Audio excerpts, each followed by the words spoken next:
People are emotional creatures. And the important thing to remember here, I focused on this early on. We're not task-focused robots. I use that phrase. The important thing to remember is that logic, which is where many leaders come from, operations, finance, strategy, technical, logic definitely makes people think, without a doubt. But emotion will make them act. And your job as a leader is to move your organization, your people, your teams to action. If you want to do that, you got to have some kind of emotional connection.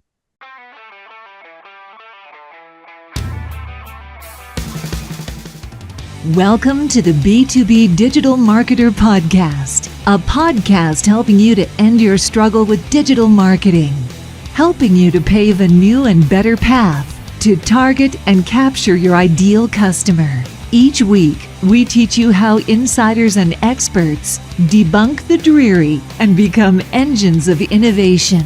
Now, here's your host, Jim Rembach.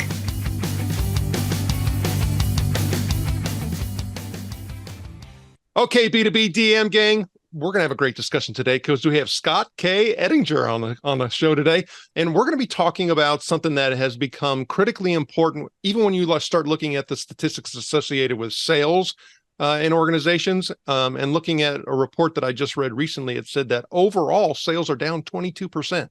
And when you start looking at market shifts in the economy, the uncertainty is increasing at an ever-increasing rate. And so we have to actually do a better job at some of the things that Scott is going to share with us today. But Scott, before we get into this discussion, if you could share with the B2B DM gang a little bit about your background and experience. Yeah. So first of all, thanks for having me today, Jim. Excited to talk with you. I started my career at what you'd know now as PwC. It was called Coopers & Lybrand at the time. Date myself a little bit. And I have since worked for smaller and smaller management consulting firms until it can get no smaller. It is my own. So Edinger Consulting is just me.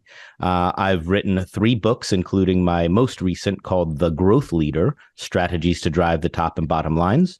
And I write for Harvard Business Review and Forbes and others. And my work is helping organizations and leaders to drive positive, intentional change. Of course, if you're leading a commercial enterprise, that change, that positive impact is almost always about growth. There go, the growth leader. And that's a great point. We talk about growth, and it comes from a couple different sides of the organization. And we talk about the whole customer retention piece. And a lot of people are advocates for that side and say, hey, if you focus in on the whole retention piece, you'll grow your business. But actually, if you look at it, you have to have both. You have to have the retention piece, and then you have to have growth focus.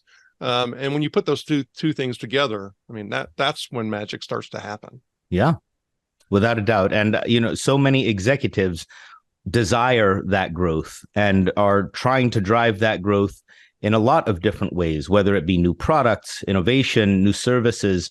We're going to attack new parts of the market. But there is a hidden advantage inside organizations, which is not about what you offer in the marketplace, but how you offer it, not what you sell, but how you sell. And a lot of organizations try to grow by selling different things. And part of my hypothesis and my work with organizations and the results that we get is not just getting there by selling different things. Of course, you've got to innovate to grow, but also to sell differently. And this is a key learning and a key point in the growth leader, that there's a hidden advantage in how you go to market, not just what you go to market with. Most definitely. Okay. So now when you start talking about connection, in the book, you talk about the causes of the lack of connection between leadership and sales, and that organizations need to overcome it in order to drive growth. And so what do you mean by that? Well, there is this very natural distance we learned in the research between the C-suite and the executive team and the sales function. And there's this sort of recognition that I have everybody at headquarters designing our products, our services, managing the finances, all of our operational stuff. And then I've just got the sales team out there. They've just got to go sell and close and pitch and whatever they do, but they need to just get out there and get the revenue. And that distance also creates a distance between the C-suite and customers.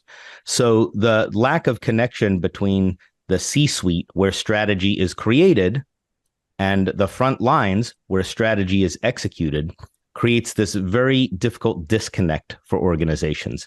So many times executives are frustrated. I meet with them, they're frustrated about the results. They don't match the projections. It's like, well, why is that happening? It's really easy to look to the sales team and say they just didn't deliver. They just didn't deliver, excuse me, speak a lot for a living. So they didn't deliver on what we needed them to. But my encouragement is always look upstream. Where's the lack of connection between what you expect, your strategy, what you want it to look like, and what it looks like in the field? And that is the answer to at least some, maybe a lot of the problems. Well, one of the problems you talked about is that as executives move further up with an organization, they get further distance from the customer. So right. About distance from sales, but ultimately we're talking about distance from the customer. Sure. And of course, part of the premise that I've been writing about for a long time, whether it's been in Harvard Business Review or, of course, the book, is that sales is strategy in action.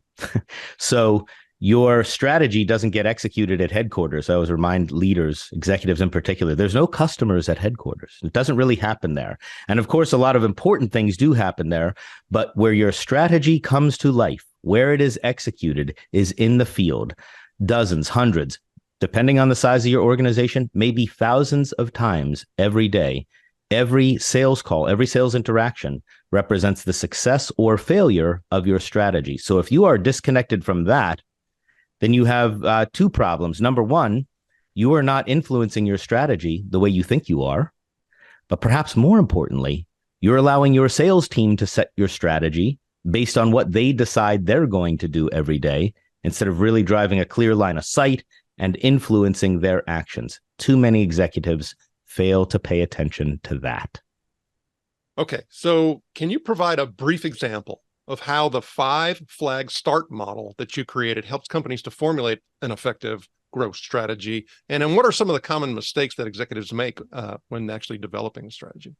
Yeah. So just a quick highlight here, that 5-flag START framework is a strategy framework to allow leaders to make the clear connections between the boardroom and the front lines. And every good strategy model under the sun, no matter where you've gotten it from, has a few common elements. They're about the objectives and the target market and ideal client profile.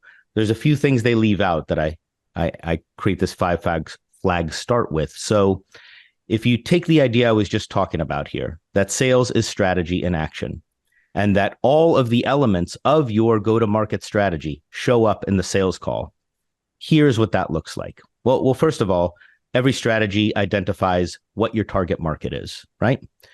Who is your ideal client profile? So if you're clear about that, and it's not corporate gobbledygook or corporate speak, right? But if you're really precise about that and use it to provide direction to sales, well, that determines where they spend their time. So perhaps you want to be in the financial institution market. So maybe Bank of America is a great prospect for them. But if they're at Bank of America and they're not meeting with the proper level who can authorize your purchases, right? Well, then it's not the right kind of prospect. So using the 5-flag START on this question, who will value our power play, our unique advantages, right? And driving that right to the front lines where it's like, sales team, why are you calling on this prospect, not this one? Why are you spending your time here, not there? Well, executives have a great chance to influence that. That's one of the flags. So I'll pause there for a second. I think if I talk to the B2B DM gang here, how many of you listening get frustrated that your sales team spends time with prospects who are no good, that you know aren't going to be the right kind of business for you, right? It's like, why are we spending all that time, money, effort, and energy pursuing business that's either the wrong kind of business or spending a lot of effort with people who cannot say yes to us, who can only say no, right? So the clarity of that piece of the 5-flag START, who values our power play, our competitive advantages, this is an important part. There's 4 more, but I'm going to take a quick pause here. How's this working for you? It's working great. I mean, you hit on so many different elements. And so we haven't even talked about the whole marketing end of it and talking about right. Getting leads. And then when those leads go to sales, I mean, all of these things are contributing factors. So I think it's important for us to say, because you hit on a something, and you said it in regards to sell differently. So how can shifting focus to the sales experience enable companies to sell differently and gain that competitive advantage? Because we can talk strategy all day long, and you've kind of hit on some tactics. Yeah. But what steps can sales organizations take to start improving this sales experience? Well, the first part is for executives to realize that based on the research, the sales experience is 25 to 53% of a customer's decision criteria, right? So if you consider all of the things that customers make decisions to choose you or to choose your competitors on, product itself, the services you provide, your capabilities, brand, price, service, right? That the number two factor, somewhere between 25% at the low end, 53% at the high end, is the sales experience. But most executives do not think about the sales experience as a competitive advantage. I refer to this as a hidden differentiator. And if you think about all the time, effort, energy, money spent on your competitive advantages, then this is getting short shrift. So the first part is to recognize it is a critical factor in whether or not we win in the market or not, right? So understanding that and then saying, okay, so if I connect it to the strategy framework, you started with the 5 flags there. One of the flags asks this question: how does our sales experience create value, right? So does this get any attention at all? Or is it to the sales team, just get out there and sell, right? Like, it's like, hey, we've got all of the leads for you and great capability. Can you go pitch it and close it, please? Instead of asking this question: how does our sales experience create value? Not just communicate the value of all the good stuff we have, but to create value in the form of insight, helping customers think differently about their issues, helping them to recognize the unintended consequences of choices they're going to make. I'll ask the gang here. You've got lots of customers where you've seen their movie hundreds of times because of your experience. You know the poor decisions they make. You know the implications of them. But sometimes they don't see them, right? That's part of what you're trying to drive out in your marketing. Well, the sales function, the sales experience, is what brings that to life in the interaction with customers, prospects. And your ability to make that valuable is a key point in whether you win or not. So the sales experience, if all things are equal, right, in a commoditized world, at least similar, right? Not equal, but similar. You've got great offerings, great brand, great price. So does your competitors. What tips the scales in your favor? Sales experience. So thinking about it that way and using that piece of the 5 flag start framework, answering that question: what do we do during our sales experience that is valuable for customers? You know, you're bringing up a point that I think also has come out in a study that reviewed literally millions of sales interactions. And what they're actually finding is that most sales are lost to no decision. Oh, yeah. It's over 60%. It's a massive number. So even if we start talking about, I'm looking at maybe 4 or 5 different organizations for this particular problem to be solved, but yet none of them are winning. So basically what we're saying is that it's pretty much standard practice that organizations are not doing this type of work. Yeah, I'm familiar with that research too, which is sort of like, you're gobsmacked when you hear it. It's like, are you kidding me? Like most of these deals. And if if the gang here listening thinks about your forecast, if you look at the pipelines, if you do a comparison between 6 months ago and today and see what has dropped out, how many of them actually lost to a competitor and how many of them lost to nothing. And again, we started this by talking about the 5 flag start framework. 2 of the flags and the 2 of the elements, I'll say, we didn't get to the metaphor behind the flags here, but 2 of the elements of this are who values your unique competitive advantages. I refer to that as the power play, your objective advantage, not the long marketing list of all the great things you do, but the short list. That's the real story about why customers choose you. And then what are those power plays, and then who will value them? And most of those deals are lost because your sales organization is not connected to the strategy, meaning They are not spending the amount of time with the ideal client profile or your proper target market, or more likely, the wrong contacts in those organizations. I'll hit on that in a second here, right? Or they're not having the kind of conversations that illuminate the competitive advantages that you have spent millions, maybe billions, in developing. The lack of those two things are not just a sales skill issue. There's part of that. And it's not just a marketing issue. It's a lack of strategy inside of sales. One of the chapters in the book is called Sales, where strategy goes to die. And the idea here is that disconnect creates exactly what we're talking about. And how many times have you looked through a forecast and realized we have no chance to win this business because we're working with members of the prospect organization or the client organization who can't authorize what we want them to? We've got a sophisticated solution and we're at a low level. We've got a broader cross-functional solution and we're in at a technical level. So a lot of calling on people who can't say yes to you, a lot of sales activity with people who are receptive but not able to make a decision. And that causes you to lose that's where the no decisions come from. Wrong kind of prospects. And I think if you look through your forecasts or your pipelines from 6 months ago, dust them off and compare it to today, that's what you're going to see. Well, one of the things that's also interesting in what you're talking about is that if you look at the marketing side of all of this, is one of the things that is getting a whole lot of attention and a whole lot of investment is account-based management, where you look at all different levels of the organization to be able to try to essentially generate leads from them. And so are we kind of creating this self-fulfilling problem where I do get this technical person down below? Yes, maybe I champion them. But then what I say is oftentimes within organizations, we are actually promoting what I call the Sisyphus trap. So we get somebody who's down low, got to push this rock forever uphill to try to get some change implemented. And that's to me, that seems like a flawed strategy just from that perspective. Sure. And how many of those of you who are listening here, gang, right? How many of your solutions, products, services, capabilities, where you have invested a lot in building them over the last few years, right? Think of the millions, for some of you, billions of dollars, maybe, many billions of dollars. How many of you have invested in those kinds of solutions, needing a different kind of buyer at your client organization to authorize it, right? Usually those solutions have gotten more sophisticated. We want to do more, soup to nuts, end to end, best of breed, whatever, right?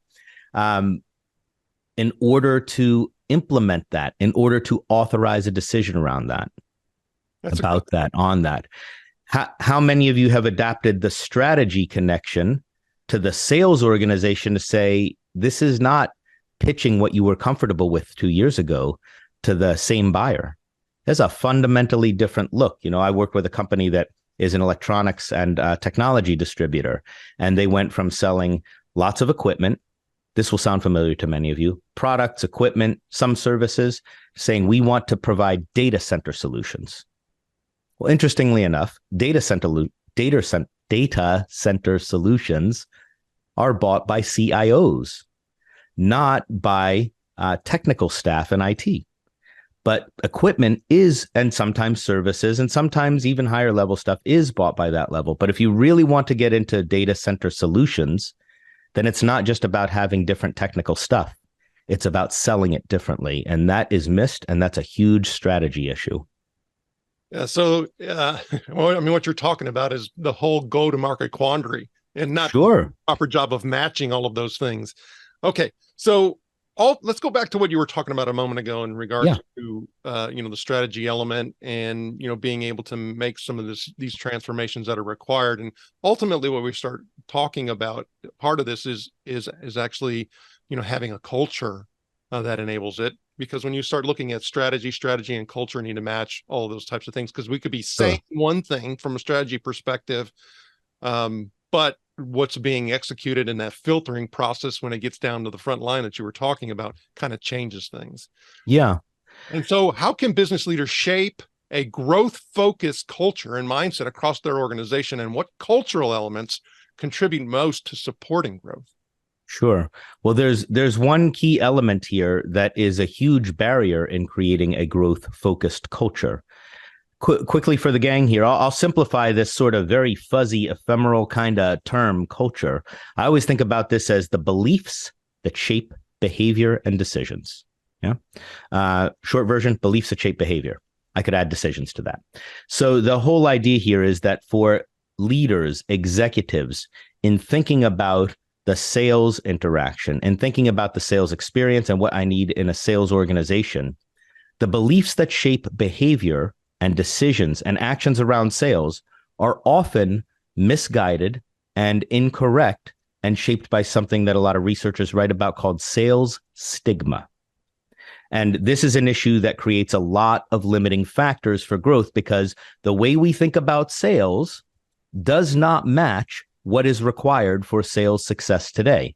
And those beliefs about a sales organization, who's there, how do I develop them, how do I manage them, how do I compensate them, all of the cascade of dozens and dozens of decisions about how we deploy our sales team are impacted negatively and prevent you from getting the kind of growth-focused culture and the results you want. We can go into a lot of that, but that's a big picture on culture and stigma that shapes the beliefs that drive those cultural elements.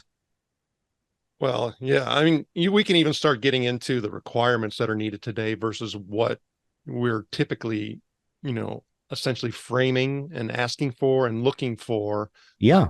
The people in those particular roles. The world has changed. COVID forced change, and too many organizations are still using strategies and models that were created back in the 70s, 80s, and 90s. And I mean 1980s, 90s. Yeah. I hear you. Time ago.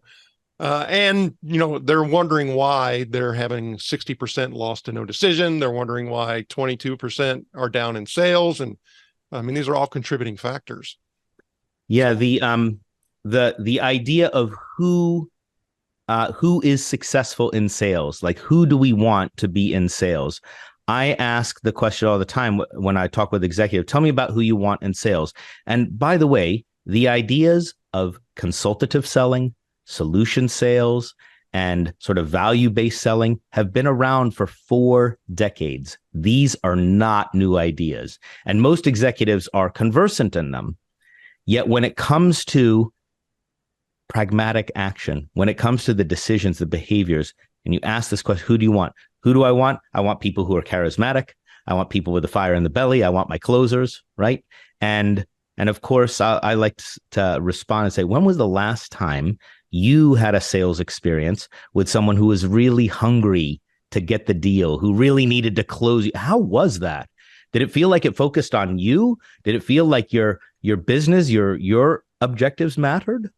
And how was the sales experience? Was it useful, valuable? Of course not. So there's a huge disconnect on this in terms of what we look for. And of course, I'm not talking about the very good competency models that exist by the thousands out there that will say all the right things. I'm talking about the beliefs that shape behavior. When you actually get down to it, what do we look for? How do we manage them? All of that is based on an old model that doesn't match what it takes today. I have plenty to share on that, but I'll put an exclamation point there.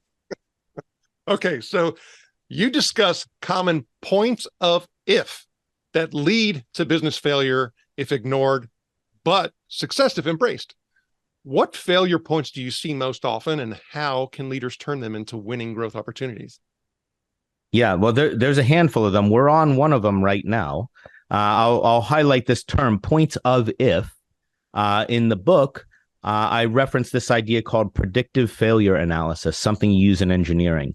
And certainly, you're all experts in your business. I think the gang here listening could say, I can go to another company or one of our clients and say, oh, I can show you the things that you're about to fail on. I can see them before they happen.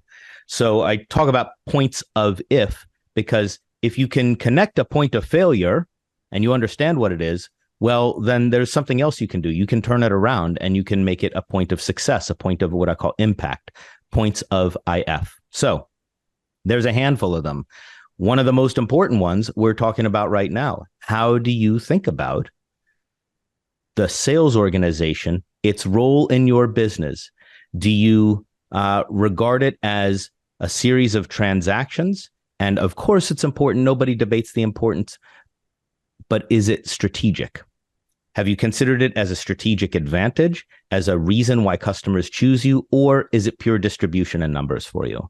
That is a point of impact or failure, point of if, because if it is just the series of transactions, you're going to keep getting what you've gotten, and it's going to feel, you referenced Sisyphus a moment ago. I always enjoy that. But if you can imagine Sisyphus not just trying to push the rock up the hill, but doing so wearing lead boots, that's what that's going to feel like, right? But if you think about the sales organization as your strategy in action, the execution of your strategy in the field, well, there's a second point of if. How do we connect with the sales organization on their responsibility to create value, not just pitch it and close it, but to actually be part of the value equation for us? Well, Go ahead. No, go ahead. Well, and the same thing applies on that whole retention piece, because what you're talking about from a sales perspective, I also hear oftentimes the same thing occur with customer experience and customer service and customer success and client success, is that, oh, well, this is just a necessary evil. Yes. Yeah. Love the term necessary evil, right? And let's face it, like if the gang is honest here, you've all thought about the sales team as that. Every organization I've worked with has some trace of that. Part of the stigma, by the way. But part of this comes from the fact that we talk about customer experience a lot. Like, it's got its own acronym, it's CX. It's spawned dozens of magazines, conferences, websites, but conspicuous by absence in the customer experience is the sales experience. So I did an interview years ago for Harvard Business Review Analytics Services. We're doing some research on this, and I'd shared with them that my take on this is that the sales experience is the first mile of the customer experience highway. And if it is not good, and if it is not valuable and filled with insight and expertise, your potential customers will get off at exit 1 and they won't go the rest of the road with you. They'll get off at exit 1 and they'll have a customer experience someplace else. And most customer experience efforts are focused on what happens after customers become customers, after they've made that decision. It's ease of use, it's interface, it's service, it's responsiveness, all great and important things. But they fail to consider the value of the sales experience. Now, if you put that together with one of the points of if I was talking about a moment ago, well, here you get a factor that's 25% at least of the decision factor, and you're not paying much attention to it. That's a problem. That is a point of if. Point of impact or failure. Get it right, huge impact. Get it wrong, failure point. I want to throw this one out to you because what I'm finding is, if you think about experience and even extend it and look at it from an ecosystem perspective, I talk about the prospect experience. So we're not in a sales activity at the moment. We're trying to attract, whether it's coming from the sales perspective, whether it's coming from the marketing perspective, whether it's coming from a referral perspective. But if we think about the prospect experience, yeah. One of the things that's occurring today is those decision makers that we were referring to are absolutely getting pounded, right, trying to get their attention. As somebody said to me the other day when we were in a cohort of senior sales and revenue generation leaders at peerroundtables.com, is that if you look at even them, they're getting pounded daily, and that it's extremely easy to start a company these days, and everybody wants logos. And so when you start thinking about the prospect experience, how does that fit into this? Well, I think that these terms are synonymous. When I'm writing about the sales experience and I'm saying that it is conspicuous by absence in customer experience, you could swap out prospect experience there. The only reason I haven't used that term, which by the way is the first time I've heard it. I like it.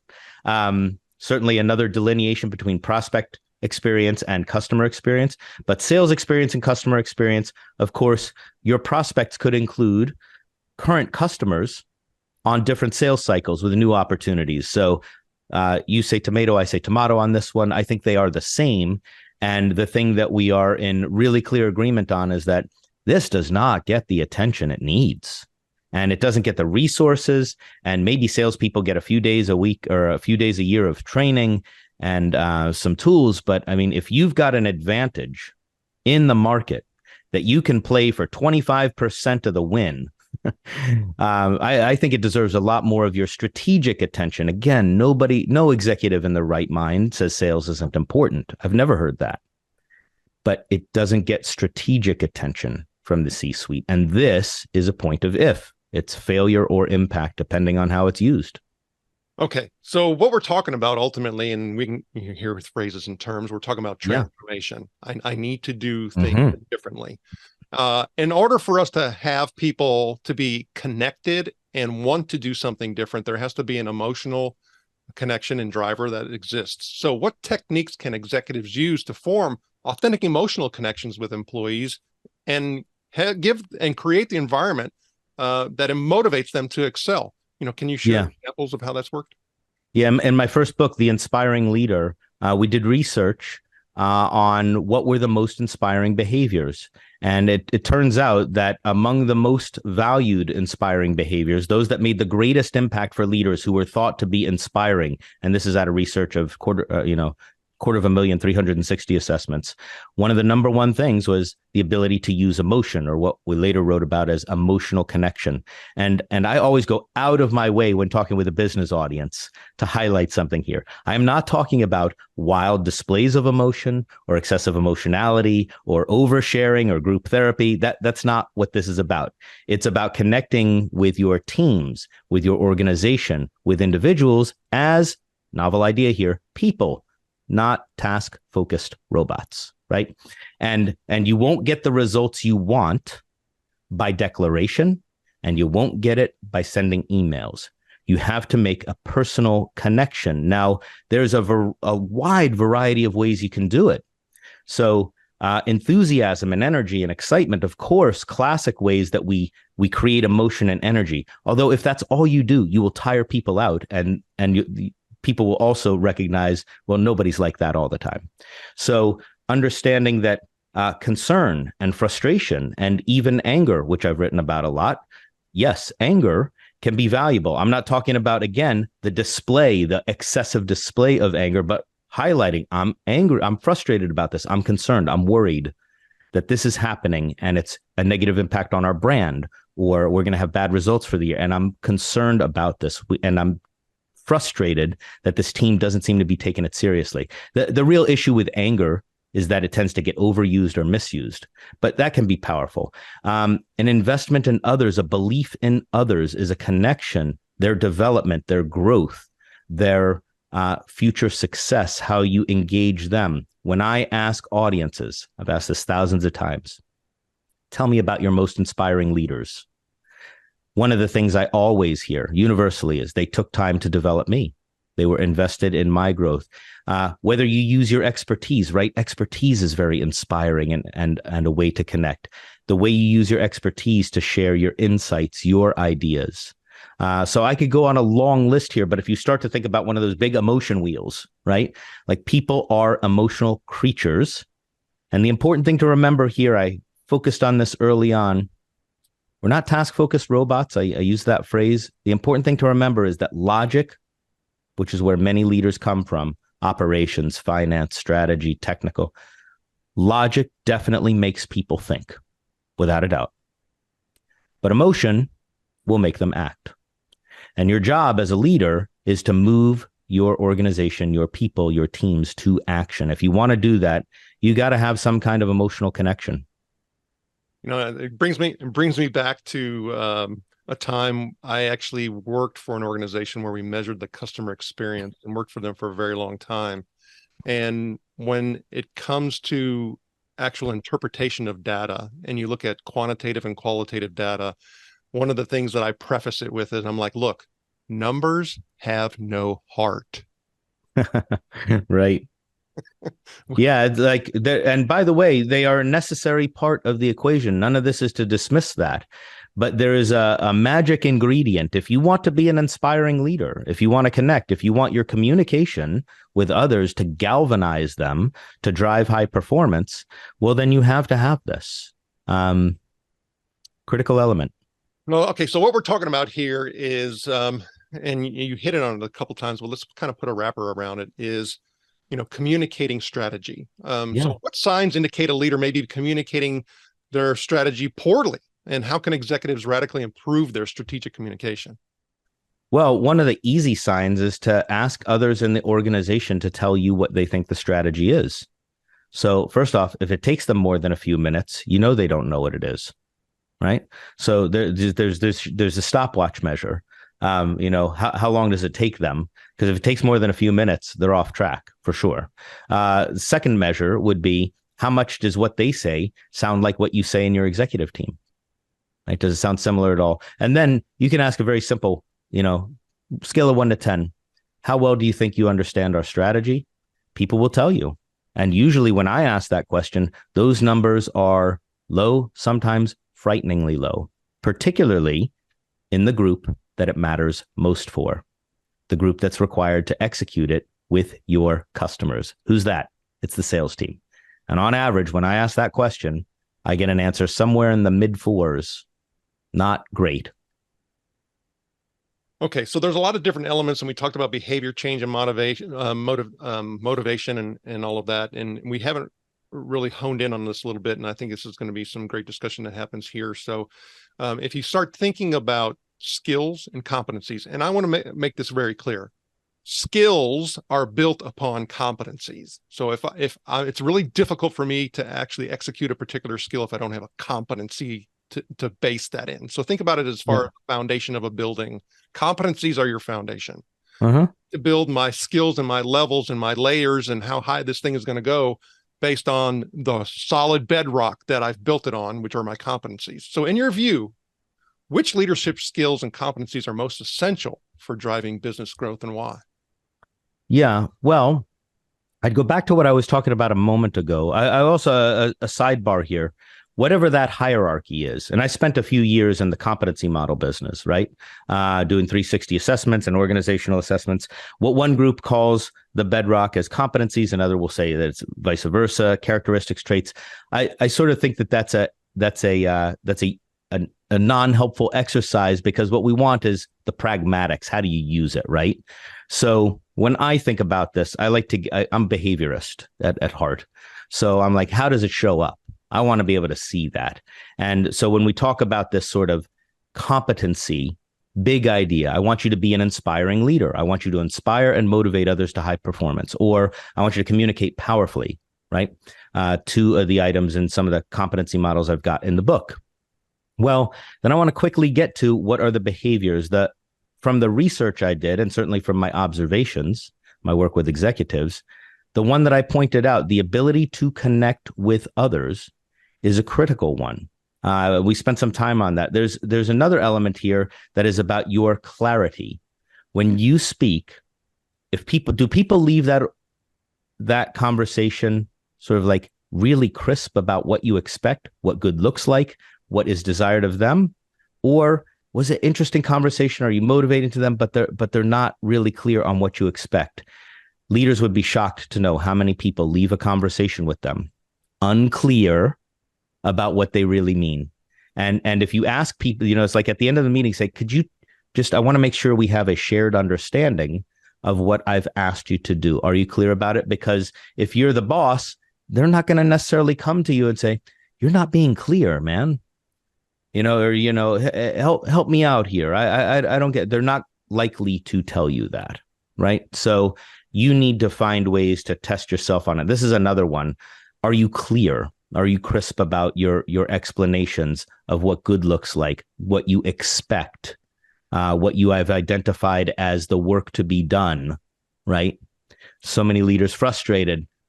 My teams do not do what I ask them to do. It's like, they probably left a lot of conversations with you unclear about what you really meant. So that's the other one that I find. There's a third element here that I write about in the book, which is your personal credibility as a leader. Are you knowledgeable about the issues? Do you have a sense of your framing of the expectations? Do you have the credibility on these topics, or are you sort of tap dancing and making it up? People can tell. And if you do need to tap dance and make it up, just say so. Say, I'm out of my range on this one. Here's how I see it. Here's the issue I see, but I don't know more here than that. And how many leaders lose their credibility because people are like, they don't know what they're talking about. They're full of corporate speak. Most definitely. As a matter of fact, I just saw a release where it talked about AI is analyzing, quarterly and annual meetings and notes from CEOs to help to try to interpret it. Yeah, talking about. Yeah, but by the way, I listened to my share of earnings calls. The gang here, I don't know how many you've listened to, but go listen to a smattering of them, and you run that filter of credibility, connection, and clarity. Right, the 3 C's that I talk about in the book about inspiring, communicating behavior. You run that filter and give them a grade after that. You'd be shocked at how many are really low. Exactly. Okay, so we have to create this bridge oftentimes, and between this strategy development, strategy formulation, and actual execution piece. And we've talked about needing to do that. But in the book, you talk about magnets and milestones as a metaphor. Mm-hmm. So can you please explain your magnets and milestones metaphor, and how does it help bridge that gap between strategy development and execution?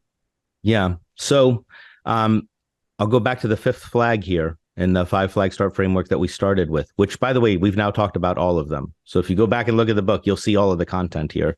But your strategy is by definition aspirational, right? It's where you want to go. It's what you're going to do to get there.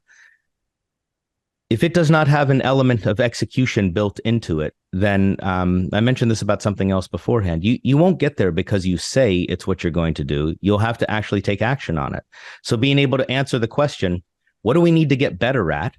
Like, there are things you're doing now that if you're going to get to where you want to be, you're going to need to get better at. What do we need to improve? And what don't we have that we need to either build on our own or get elsewhere? So what do we need to improve, build, or acquire? You ask that question as an executive to say, what's going to help us to get to execute our strategy, to bring it to life, to make it real. Yeah. So I use this metaphor of magnets and milestones because leaders end up failing brilliantly, actually, in one of 2 ways when it comes to strategy execution. They are either too high level and detached from it. It's like, I've set the vision and the strategy. Now let's get after it. And there isn't a clarity of a bridge to that. That's one way to fail. Another way to fail is to get really in the weeds on everything. I worked with an organization that had like 300 work streams going on some big digital transformation effort. And the CEO and the COO were spending close to a week a month hearing readouts on all the stuff that had been done. Not only is it impossible that they would retain it, of course, they weren't even paying attention to most of it. They're looking at their phones. But it was too much to be useful. So this approach of magnets and milestones is to say, we need a tool as an executive to help us stay involved, to not get too high level, to not abdicate, but that allows us to not get into the weeds. So the idea here is that you have projects or strategic initiatives, a handful of them. My very technical rule here is 5 plus or minus 2. And we'll call them magnets. These are really well-defined strategic initiatives or projects that have a clear outcome of what good looks like and what done looks like. And when you do that, you create a pull towards them. It's like, here's where we're going. Here's what done looks like. Here's what good looks like. And that is the idea of a magnet. Call it whatever you want, a project, an initiative, objective. I don't care about the technical term, but the metaphorical idea here is that if you are an executive, you need a handful of these. And part of the reason why so many projects fail in organizations is there's way too many of them and they are unclear. And then you have what a client of mine calls zombie projects, right? They've been around for years. They suck up people, time, resources, and they're not doing anything. So the magnet is the idea that we define something so clearly that there's no equivocation about where we're headed with it, what needs to be done, right? So that's the magnet part. So to me, you're essentially talking about, how to properly focus so that you can execute. So if you can offer one critical piece of advice to CEOs who want to become growth leaders, because we want to focus. One piece of advice, I would say focus on your sales experience and create a magnetic pull around that initiative. Figure out what you're going to do, because my guess is that you haven't. There's approximately 14% of you that have, but the majority will not have. So if you focus on that and create an effort around that, that is clear, that is magnetized, so to say, with the idea of the magnet as the project or the initiative towards that, and it's one of few, and it's really clearly defined, and we can get to milestones if you want to, but this is part of the main topic for becoming a growth leader, particularly if you're a leader of a commercial enterprise and you rely on a sales team as part of your go-to-market strategy. If you're in a business that does those two things, this is vital. One of the metaphors that I heard a while back was talking about when you're in a hole, the first thing you have to stop, the first thing that you have to do is to stop digging, right? Yeah, right.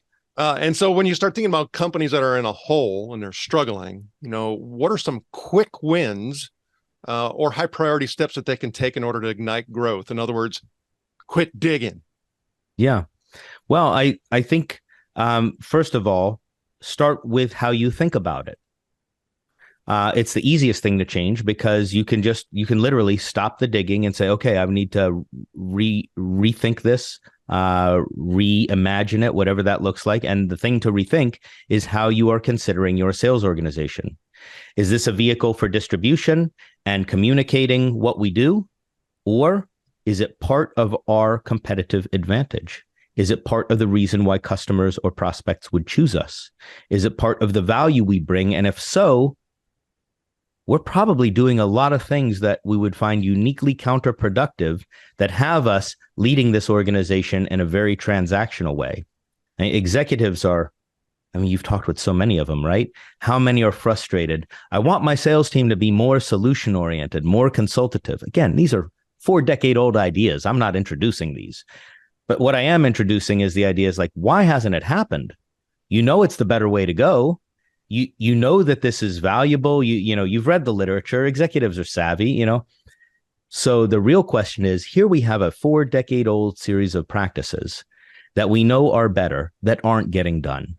You're like, why does that happen? Well, the way you're thinking about your sales organization is having a lot of influence on the decisions, the actions, and the choices you make about how you take that team to market and how they drive your strategy in the field every day. Change that. Scott, fantastic insights. I really appreciate you sharing them. How can the B2B DM gang get in touch with you? Yeah. Well, I make a living being easy to find.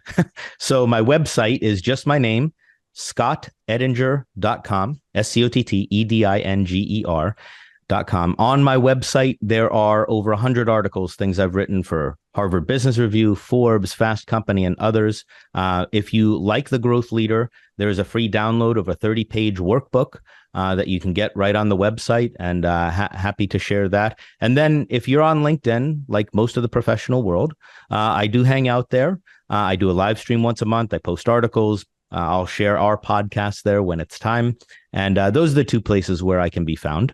The website, of course, you can contact me directly through the website if you're interested in talking about any of these ideas further, how they apply to your business, how you can leverage the points of if. I'd be delighted to. Scott K. Edinger, thank you for sharing your knowledge and wisdom, and we wish you the very best. Thanks so much for having me, Jim.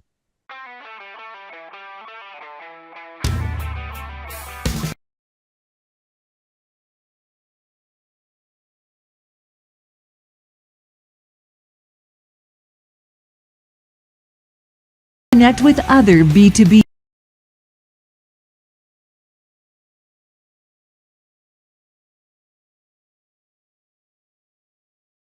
you found value in this show, please help by going to iTunes to rate, review, and subscribe.